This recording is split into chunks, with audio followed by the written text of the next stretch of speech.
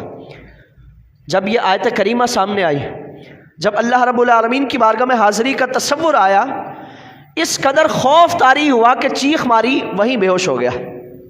آج ہم اپنا محاسبہ کریں، ہماری بھی زندگیاں ہیں، ہماری بھی جوانی ہے، جب کسی گناہ کی طرف ہم ارادہ کرتے ہیں ہمارا نفس کتنا ہمیں ملامت کرتا ہے، ہم کتنا اللہ رب العالمین کی بارگاہ میں کھڑے ہونے کے خوف سے ہم اس گناہ سے پیچھے ہٹتے ہیں۔ آج تو گناہوں کی مجلس میں بیٹھ کر اگر ہم گناہ نہ بھی کریں، گناہ کی مجلس میں بیٹھ کر ہمیں احساس تک نہیں ہوتا کہ یہ گناہ ہے۔ آج ہم گناہوں کی عادت اتنے اپنا چکے ہیں کہ غیبت کو غیبت نہیں سمجھتے، جھوٹ کو جھوٹ نہیں سمجھتے، چغلی کو چغلی نہیں سمجھتے، ان گناہوں کو ایک معمولی ہم تصور کر کے ان میں مبتلا رہتے ہیں۔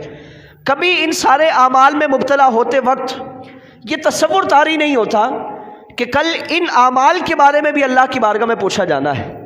غیبت کے متعلق تو فرمائے کہ وہ ایسا ہے جیسے اپنے مردار بھائی کا گوشت کھانا، اور شب معراج آپ صلی اللہ تعالیٰ علیہ وآلہ وسلم نے غیبت میں مبتلا افراد کا بدترین انجام ملاحظہ فرمایا کہ وہ کس بدترین سزا سے دوچار کیے گئے۔ چغل خوری میں، غیبت میں، جھوٹ میں، حسد میں، ان سارے اعمال بد میں آپ صلی اللہ تعالیٰ علیہ وسلم نے ان برے اعمال کی وجہ سے بدترین جو عذاب ہے اس میں مبتلا افراد کو پایا۔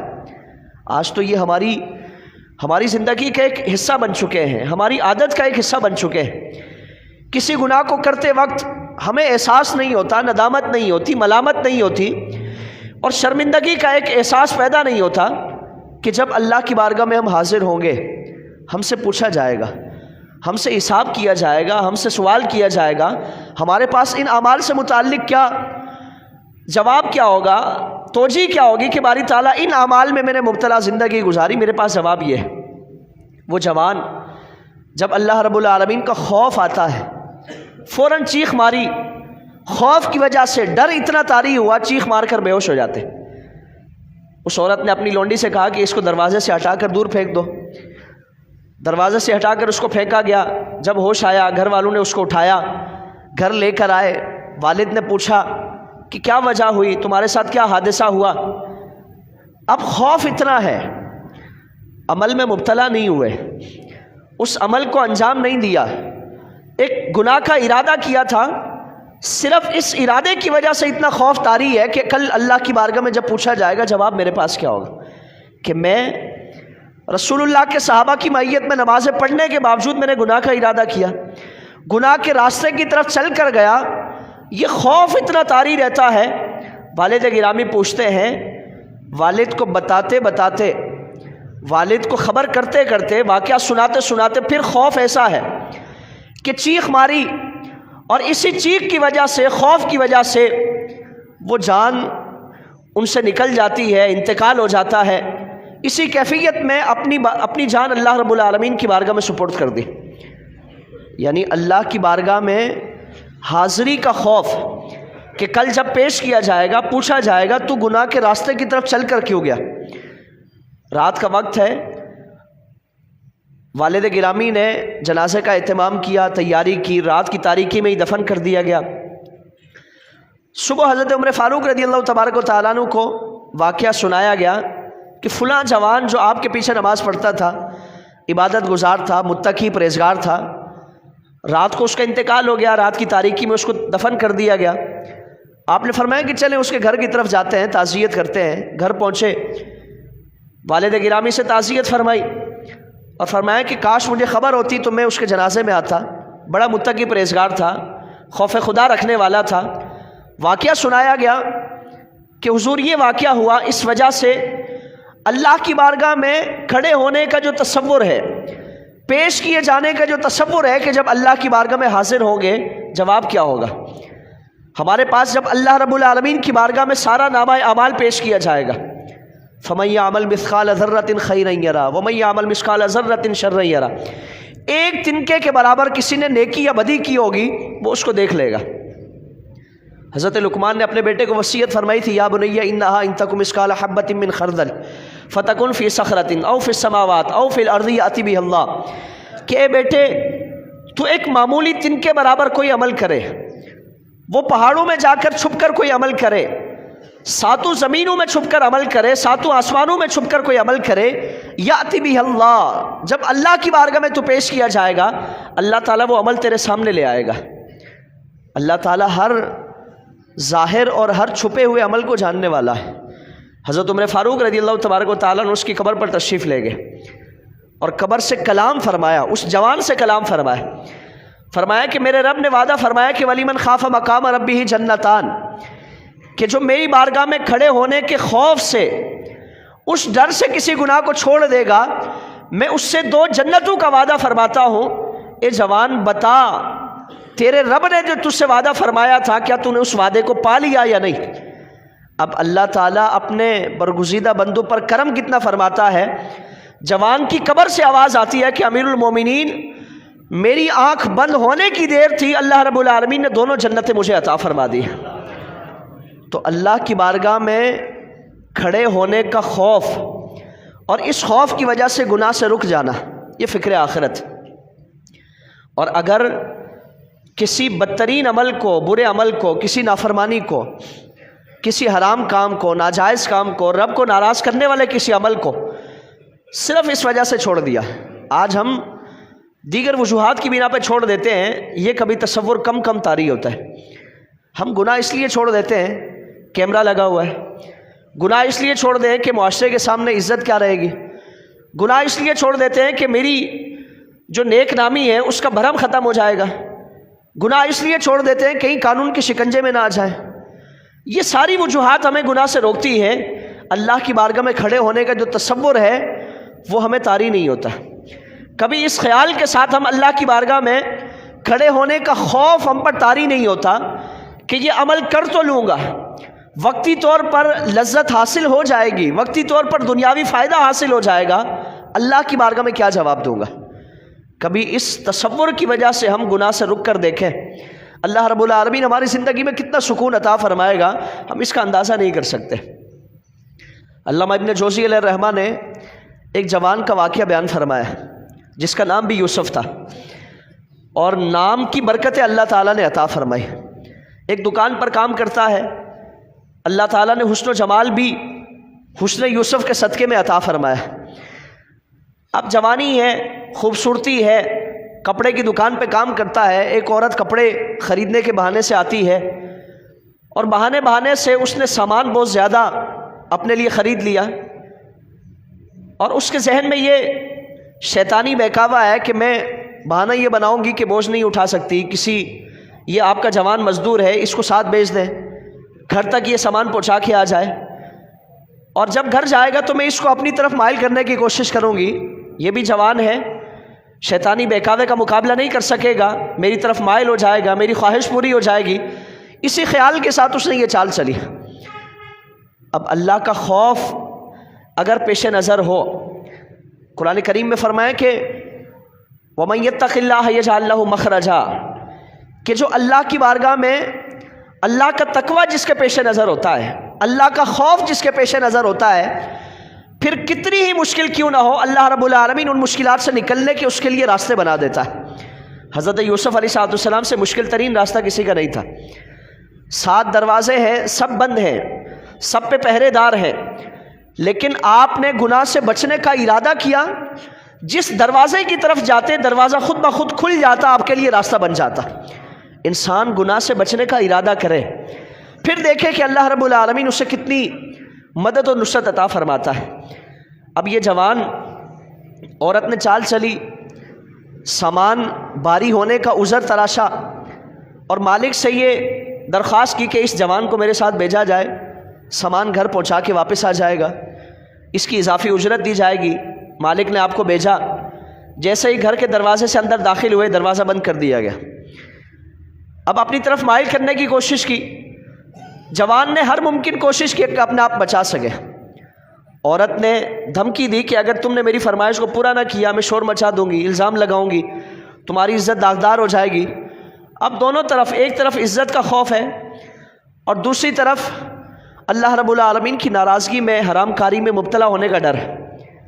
اب جب دیکھا کہ کوئی راستہ نہیں ہے، کوئی گنجائش نہیں ہے، بچنے کا کوئی راستہ نہیں ہے، تو اس خاتون سے آپ فرمانے لگے کہ مجھے تھوڑی دیر کے لیے مہلت دو، میں قضائے حاجت کے لیے جانا چاہتا ہوں، اور اس کے بعد میں جب واپس آؤں گا تو تمہاری جو خواہش ہوگی تم اس کو پورا کر لینا۔ عورت نے کہا کہ ٹھیک ہے۔ گھر کے ایک حصے میں بیت الخلاء تھا، وہاں جانے کی اجازت دی گئی۔ اب یہ جوان اللہ کا ولی، جسے اس جوانی میں اللہ تعالیٰ نے خوف خدا کا زیور عطا فرمایا، یہ اللہ رب العالمین کا ایک خاص تحفہ عطا فرمایا۔ جوان قضائے حاجت کے لیے جاتا ہے اور وہاں جا کر ناپاکی سے، غلاظت سے اپنے جسم کو داغدار کر لیتا ہے، اپنے جسم کو میلا کر لیتا ہے، ناپاک کر لیتا ہے، اور وہاں سے واپس آ کر عورت کے سامنے پیش ہوا۔ حضرت سلطان باہو رحمۃ اللہ تعالیٰ علیہ آپ نے فرمایا تھا، دل کالے کولوں چہرہ کالا اچھا، جے کوئی اس نو جانے ہو، یعنی دل کالا اس سے بہتر ہے کہ انسان اپنا وجود کالا کر لے۔ ظاہری طور پر کالا ہو، کالا رنگ ہو، اور ظاہری طور پر کوئی داغ آ جائے، اس میں کوئی قباحت نہیں ہے، لیکن انسان کا دل کالا ہو جائے، دل اگر کسی کا کالا ہو گیا، آپ صلی اللہ تعالیٰ علیہ وآلہ وسلم نے فرمایا کہ جب انسان کا دل کالا ہو جائے تو وہ گناہ اور ثواب کا فرق ختم ہو جاتا ہے۔ فرمایا کہ یہ دل جب انسان کوئی گناہ کرتا ہے ایک سیاہ نقطہ اس پر پڑ جاتا ہے، اگر وہ اللہ کی بارگاہ میں توبہ کرے سیاہ نقطہ مٹا دیا جاتا ہے، دل پاک صاف ہو جاتا ہے، دل روشن ہو جاتا ہے۔ لیکن اگر وہ گناہ کرتا رہے وہ سیاہ نقطہ پھیلتے اس کے پورے دل کو سیاہ کر دیتا ہے۔ جب دل سیاہ ہو گیا، دل زنگ آلود ہو گیا، اب اس سے گناہ اور ثواب کا کوئی فرق محسوس نہیں ہوتا، اس سے اچھائی برائی، حرام حلال، جائز ناجائز، ان ساری چیزوں کی کوئی تمیز باقی نہیں رہتی جب انسان کا دل کالا ہو جاتا ہے۔ آج ہم اپنے ظاہر کو صاف ستھرا رکھنے کے لیے، ظاہر کو سنوارنے کے لیے، ظاہر کو اچھا رکھنے کے لیے ہزار کوششیں کرتے ہیں، خرچے کرتے ہیں، محنت کرتے ہیں، اور پوری تگودو اسی لیے کی جاتی ہے کہ میں اچھا لگوں، میں اچھا دکھوں، میرا ظاہر اچھا پیش ہو، لوگ مجھے دیکھ کر میری تعریف کریں۔ اپنے ظاہر کو اچھا کرنے کے لیے پوری زندگی ہم کوشش کرتے ہیں، لیکن اپنے باطن کو اچھا کرنے کے لیے، اپنے باطن کو سنوارنے کے لیے ہماری زندگی میں کوئی کوشش نہیں ہوتی۔ اب یہ جوان پیش ہوتا ہے، جب عورت نے یہ کیفیت دیکھی، اس جوان سے گھن کھائی، اس سے نفرت کرنے لگی، اور اس سے اپنے آپ سے دور ہونے کا اور اپنی کنیزوں اور خادماؤں کو وہاں سے اس کو دور کرنے کا حکم دیا۔ اب اس جوان کو گھر سے نکال دیا جاتا ہے، قریبی چشمے پر تشریف لے گئے، وہاں اپنے آپ کو صاف کیا، غسل فرمایا، اللہ رب العالمین کی بارگاہ میں عرض کی کہ الہی میں انسان ہوں، میں بشر ہوں، آج اس ہیلے کی وجہ سے بچ گیا، شاید کبھی نہ بچ پاؤں، شاید زندگی میں کوئی ایسا بہکاوا آ جائے، کوئی ایسی نفس کی شرارت آ جائے، شیطان کا بہکاوا آ جائے، شاید میں بچ نہ پاؤں۔ الہی اس فتنوں والی آزمائش والی زندگی سے بہتر ہے تو مجھے اپنے پاس بلا لے۔ الہی شاید میں اپنی زندگی میں کبھی بچ نہ پاؤں، تیری نافرمانی میں مبتلا ہو جاؤں۔ اس جوان کا انتقال ہوا، لیکن اللہ نے کمال کیا فرمایا اس کے لیے، کرم کتنا فرمایا اس کے لیے، جس نے اپنی روح کو بچانے کے لیے جسم کو میلا کر لیا، جسم کو گندا کر لیا، روح کو داغدار نہیں ہونے دیا، روح کو گندا نہیں ہونے دیا، روح کو میلا نہیں ہونے دیا۔ اللہ تعالیٰ نے اسے ایسی پاکیزگی عطا فرمائی کہ مرنے کے بعد اس کے جسم سے خوشبو آتی تھی اور اس کی قبر کی مٹی سے بھی خوشبو آتی تھی۔ اللہ تعالیٰ نے اس کے لیے یہ خاص اہتمام فرما دیا۔ تو اگر اپنی روح کو صاف رکھنے کے لیے انسان کوششیں کرتا ہے، اللہ رب العالمین اتنا کرم فرماتا ہے، اس سے یہ خاص نوازشیں عطا فرمائی جاتی۔ آج تو ہمارا سارا جو اہتمام ہے، ساری کوششیں ہیں، وہ اس وجود کو سنوارنے کے لیے، اس وجود کو تازہ رکھنے کے لیے، اس وجود کو اچھا رکھنے کے لیے، اس وجود کو سنوارنے کے لیے ہماری ساری کوششیں ہوتی ہیں۔ ایک لمحے کے لیے ہم اپنا محاسبہ ضرور کریں کہ ہم اپنی روح کو تازہ رکھنے کے لیے، روح کو خوش رکھنے کے لیے، آج ہم ڈاکٹر کسی بیماری سے متعلق ہمیں بتاتے ہیں کہ فلاں بیماری ہے، کرونا آیا چلا گیا، ہم اپنے گھر والوں کے ساتھ بھی قریب ہو کر بیٹھنے سے گریز کرتے تھے، کتراتے تھے۔ کوئی تھوڑا سا کھانس لے، کوئی تھوڑا سا چھینک لے، ہم وہاں سے بھاگ جاتے تھے۔ ہمیں یہ ذہن دیا گیا تھا کہ ان چیزوں کی وجہ سے وائرس آتا ہے۔ آج کسی بیماری سے متعلق ڈاکٹر کہتے ہیں کہ یہ احتیاطی تدابیر ہیں، اگر اختیار نہیں کرو گے بیماری لگ جائے گی، اور بیماری تمہارے جسم کو بیمار کر دے گی، جسم کو کمزور کر دے گی۔ ہم اس بیماری سے بچنے کے لیے ان ساری احتیاطی تدابیر کو اختیار کرتے ہیں۔ جسمانی بیماری کتنی دیر رہتی ہے؟ 1 مہینہ، 2 مہینہ، 1 سال، 2 سال، 10 سال لگا لیں یا زیادہ لگا لیں، لیکن اس کی آخری عمر کتنی ہے؟ جب ہم اس دنیا سے جائیں گے بیماری ختم ہو جائے گی، اب وہ قبر میں بیماری نہیں رہے گی۔ یہ جسمانی بیماری ہے جس کا ہمارا تعلق عارضی ہے، مختصر ہے، تھوڑا ہے، ایک نہ ایک دن جا کر ختم ہونے والا ہے۔ اس بیماری سے بچنے کے لیے ہم اتنی احتیاطی تدابیر اختیار کرتے ہیں۔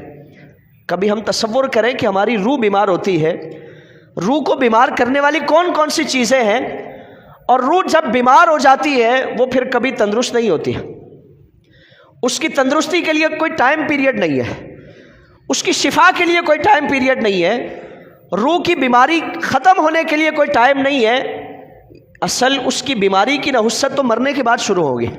ہم اس بیماری سے بچنے کے لیے کتنا اہتمام کرتے ہیں، اور ہمیں پتہ ہے، ہم جانتے ہیں کہ اس بیماری سے بچنے کی احتیاطی تدابیر کیا کیا ہے۔ یہ سارے گناہ جو ہماری زندگی میں شامل ہیں، یہ ہماری روح کو گندا کر دیتے ہیں، ہماری روح کو کمزور کر دیتے ہیں، اور روح کمزور ہو گئی، روح بیمار ہو گئی، دنیا میں بھی ذلت و رسوائی ہے، آخرت میں بھی ذلت و رسوائی ہے۔ ہم اس روح کو تر و تازہ رکھنے کے لیے کوششیں نہیں کرتے۔ یہ یاد رکھا جائے، اللہ رب العالمین کی بارگاہ میں انسان کے ظاہری کر و فر کی وجہ سے اس کے ساتھ سلوک نہیں فرمایا جاتا۔ اگر ظاہری طور پر کسی کی نمود و نمائش، کسی کے کر و فر، کسی کے جاہ و جلال، کسی کے منصب، کسی کے مقام، کسی کی ظاہری اسٹیٹس کی وجہ سے اگر کوئی پروٹوکول دیا جاتا تو دنیا کے سارے بادشاہ اللہ رب العالمین کی بارگاہ میں بڑا باعزت مقام حاصل کرتے، ان کے ساتھ ذلت والا سلوک نہ کیا جاتا۔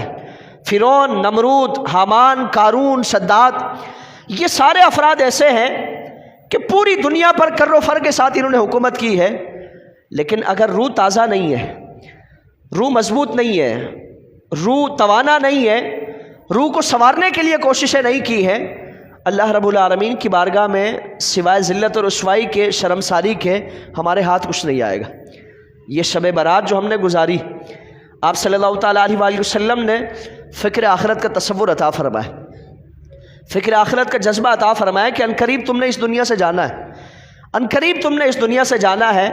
ہم میں سے ہر شخص کا انجام یہی ہونا ہے۔ ہم میں سے کوئی بھی شخص اپنے لیے پوری زندگی لکھوا کے نہیں لے کے آئے کہ قیامت تک اس نے زندہ رہنا ہے۔ چند دنوں بعد، چند ہفتوں بعد، چند مہینوں بعد، چند سالوں بعد ہم نے اس دنیا سے چلے جانا ہے۔ تھوڑی دیر کے لیے اپنا محاسبہ کریں، اپنا جائزہ لیں، اپنی فکر کریں کہ اگلے جہان کے لیے ہماری تیاری کیا ہے۔ آج ہم نے کھیل تماشے کا معاملہ اس کو سمجھ لیا، ہم شاید یہ تصور کرتے ہیں کہ آخرت کا معاملہ بڑا آسان ہے۔ ہمارے کچھ واعظین نے، کچھ نعت خوانوں نے، کچھ ایسے اس قسم کے افراد نے خوش فہمی میں ہمیں مبتلا کر دیا کہ ہماری آنکھ بند ہونے کی دیر ہے، ہمارے لیے تو بڑا اہتمام کیا جانا ہے، فرشتے ہمارے لیے ٹولیوں کی شکل میں استقبال کے طور پر کھڑے ہوں گے، جنت کے ساتوں دروازے کھول دیے جائیں گے۔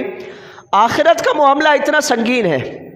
حضرت عثمان غنی رضی اللہ تبارک و تعالیٰ نے حضور کے وہ صحابی، حضور کی پاکیزہ زبان سے ان کے لیے جنتی ہونے کی بشارت عطا فرمائی گئی، لیکن جب کسی کی قبر پر آتے ہیں کیفیت کیا ہے؟ رو رو کر آپ کی داڑھی مبارک آنسوؤں سے تر ہو جاتی ہے، اور فکر آخرت کی وجہ سے آپ سر نہیں اٹھاتے۔ آپ سے پوچھا جاتا ہے کہ وجہ کیا ہے؟ آپ فرماتے کہ خدا کی قسم یہ وہ مقام ہے کہ بڑا کٹھن معاملہ ہے۔ حضور نے فرمایا کہ اس مقام سے کسی کی خلاصی ہو گئی، کوئی قبر کے معاملات سے اگر پاس ہو گیا اللہ تعالیٰ اسے کامیابی عطا فرمائے گا۔ حضور کے پیارے صحابی، جنتی صحابی، فکر آخرت کے تصور کی وجہ سے اتنا اہتمام فرماتے ہیں، گریہ وزاری فرماتے ہیں۔ ہماری حالت کیا ہے؟ حضرت سیدنا صدیق اکبر امام الصحابہ، انتقال کا وقت آیا، آپ اپنی چارپائی پر تشریف فرما ہے، آپ نے گھر کے صحن میں دیکھا کہ ایک چڑیا ہے، کبھی درخت کے ایک کونے سے دوسرے کونے پر، ایک شاخ سے دوسری شاخ پر جاتی ہے۔ کافی دیر تک آپ اس کا جائزہ لیتے رہے۔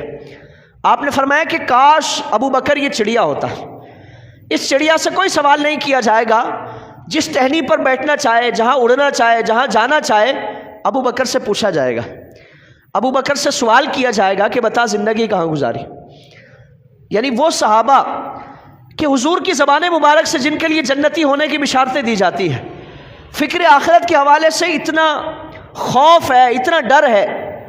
حضرت عمر فاروق رضی اللہ تبارک و تعالیٰ عنہ انتقال کا وقت ہے، ایک تنکا اٹھاتے ہیں اور فرمایا کہ کاش عمر یہ تنکا ہوتا، اس تنکے سے کوئی سوال نہیں ہے، کوئی حساب نہیں ہے، کوئی اللہ کی بارگاہ میں پیشی نہیں ہے، ہم سے تو پوچھا جانا ہے۔ وہ صحابہ، حضرت مولا علی ہر روز رات کو سونے سے قبل اپنا محاسبہ فرماتے ہیں اور اپنے نفس کو مخاطب کر کے فرماتے کہ بتا آج تو نے کون کون سے ایسے اعمال کیے جو تجھے تیرے رب کے قریب کرنے والے ہیں، اور کون کون سے ایسے اعمال کیے جو تیرے رب کو ناراض کرنے والے ہیں۔ یہ ان عظیم صحابہ اکرام کا محاسبے کا عمل ہے، فکر آخرت کا جذبہ ہے، جنہیں کوئی آخرت کی فکر نہیں ہے، آخرت میں جنت ان کے لیے پکی ہے۔ حضور کی صحبت کی برکت سے اللہ نے انہیں وہ عزت عطا فرمائی ہے، لیکن اس کے باوجود فکر آخرت کے جذبے سے وہ بے خوف نہیں ہے، غافل نہیں ہے، لاپرواہ نہیں ہے۔ آج ہم نمازیں بمشکل 5 پڑھتے ہیں، کبھی 4 پڑھ لی، کبھی 3 پڑھ لی، اس کے علاوہ ہماری زندگی میں کوئی قابل قدر عمل نہیں ہے، اور پھر ہم آخرت کے معاملات سے بالکل بیگانے ہو کر بیٹھے رہے تو ہم سے بڑا غافل کوئی نہیں، ہم سے بڑا لاپرواہ کوئی نہیں۔ یہ شب برات کا میسج ہے، ان ایام کا میسج ہے، رمضان، دیگر اس طرح کے جو ماہ مقدس اور ایام مقدس آتے ہیں، ان کا میسج یہی ہے، ان کا پیغام یہی ہے کہ فکر آخرت کا جذبہ پیدا کیا جائے، تصور پیدا کیا جائے، آخرت کے لیے تیاری کی جائے، قبر کے لیے تیاری کی جائے۔ بغیر تیاری کے اگر جائیں گے سوائے ذلت و رسوائی کے، شرمساری کے کچھ ہاتھ نہیں آئے گا۔ اللہ رب العالمین ہمیں اپنا محاسبہ کرنے کی، اپنا جائزہ لینے کی اور فکر آخرت کے جذبے کے ساتھ اپنی زندگی گزارنے کی توفیق عطا فرمائے۔ اللہ تعالی ہمیں عمل کی توفیق عطا فرمائے، گناہوں سے بچ کر نیکیوں کے مطابق اپنی زندگی گزارنے کی توفیق عطا فرمائے۔ اللہ تعالی عمل کی توفیق عطا فرمائے۔